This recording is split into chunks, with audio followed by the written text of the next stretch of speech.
I'm quite stupid when it comes to music theory. To this day, I still don't know what a chord actually is. So if you're an idiot like me, or if you're just new to music in general and just need some music theory help, today's video is for you. I've done the hard work of testing out thousands of tools and spending millions of dollars on this very problem. And I'm going to share the best music theory tools I've found to help you out.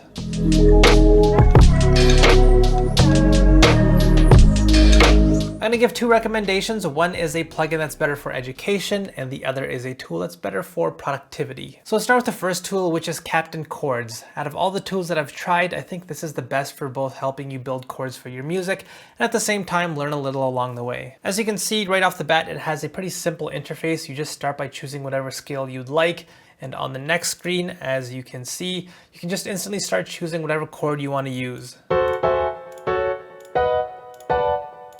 It's really easy to build, manipulate, and change whatever pattern you're trying to build. And already this is good for someone like me because one of the issues that I have with a lot of other music theory tools is that they throw a ton of information at you. At times it can feel like you're operating a spaceship with how complicated some of these tools are, and they sometimes throw some big, confusing, scary words at you. So if you're in need of a tool that's a little bit more simple and easy to use and your music theory is a bit limited, this tool is going to be a good fit for you. In Chords, one feature that I really like is that you can manually draw in chords and it will tell you the name of the chord that you just built. This is good for someone like me because sometimes I just like to mess around on my keyboard and find a really nice sounding chord. But since I'm basically a primate when it comes to music theory, I have no idea what I'm actually playing. This tool can help you with that problem, which again is good for educational purposes. And one small thing that I want to point out, it's really helpful seeing the chords on an actual piano roll. This makes the education part a bit easier. All of us are probably used to seeing this type of layout when it comes to making music, so this helps me learn in a visual context that I am used to. And one big thing that a lot of other music theory tools overlook is sound selection. As you probably know, the sounds that you choose can have just as big of an impact as the notes that you play. And my problem with a lot of the other tools is that they just give you cheap stock sounds when you're trying to build your chords. With Chords, they give you a lot of different unique sounds that you can use to test out your patterns. Now when it comes to negatives, one thing that I find kind of annoying with this plugin is that it can be hard to actually test out different chords quickly. It would have been nice to have some control over this cursor when you're trying to test out different chords. No matter where you put this, it always jumps to the beginning when you hit play.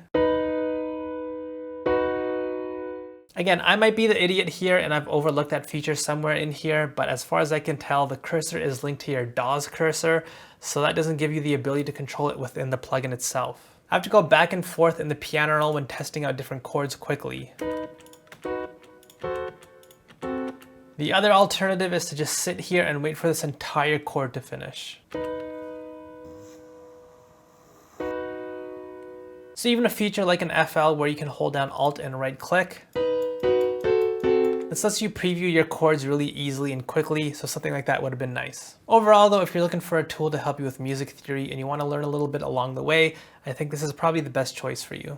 By the way, if you're finding this video helpful, please hit like and subscribe, it really helps me out. And if you have a recommendation for a music theory tool of your own, feel free to comment down below. Now for the tool that's best for raw productivity, I'm gonna have to go with CThulhu. This is a bit of a unique tool. It basically lets you create chords and chord progressions just by using single keys on your keyboard. So here, if I press down on one of these keys, you can see in CThulhu, it creates an entire chord for me. And as I press different keys, it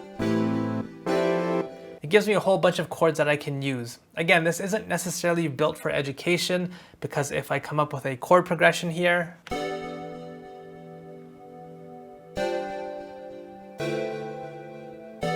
this definitely helped me build this pattern out, but I can't really sit here and say I know what chords are actually playing right now since all I have are these 3 MIDI notes. Now if I look in the actual tool itself, it definitely does show me.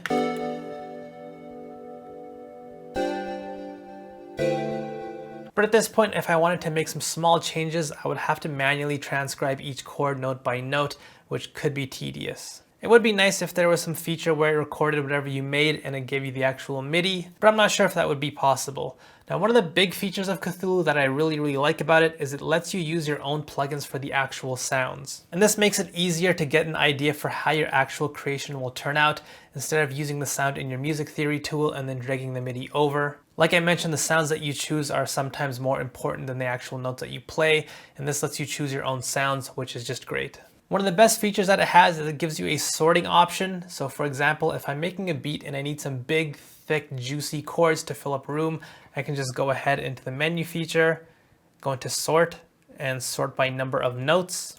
So now the notes on one end of my keyboard give me the least dense chords, whereas the notes on the other end of my keyboard give me the most dense chords. And just like every other music theory tool, you have your choice of scales that you want to work within, but it also gives you a bunch of other options for unique chord ideas that you can try out. So if you want to make a Mozart type beat, just go ahead and select the Mozart preset here, and there you go.